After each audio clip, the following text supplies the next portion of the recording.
Hello and welcome to part 3 of the HDL to VHDL translator tutorial. In our last video, we had just finished making a new Cordis project and importing our translated VHDL files into the project. And what we'd like to do now is assign the physical pins on the board to the I/O for our VHDL files, and then compile and send it to our literal hardware. If you haven't done so already, I recommend, and to actually complete this, go through the hardware assembly tutorial to make sure that you have your breadboard set up and your EP2C5 physical components all ready to go, plugged in, connected via USB, and plugged into your computer. So the first thing we'd like to do, I'll just open this for fun, is run a full analysis and synthesis on our VHDL files. And that was successful.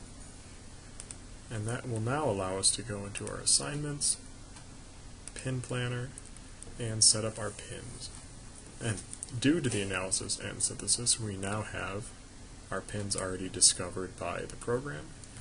So we can set our pin 1, 2, 3, and 4 via location as pin 112 on the board, pin 113 on the board, pin 114 on the board, and pin 115.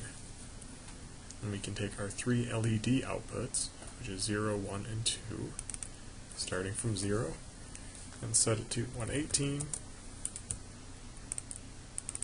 119, and 120.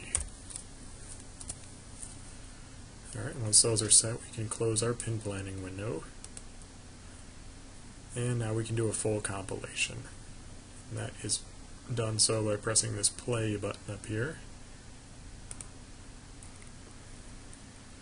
And again, it's running through a fitter, it's redoing our analysis, and it's compiling our full design. And that should hopefully be successful for you.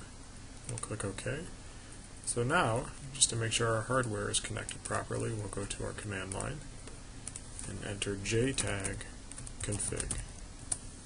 And what this should do is detect your USB blaster and let us know that it's communicating with an EP2C5 board, which is what we would expect. So now that we know that's good, we can go into our Tools and Programmer, and here's our hardware. And to send our compiled designs to the board, we just click Start. It looks like that was successful. So we'll see you in the next video to see what that's done to our physical hardware.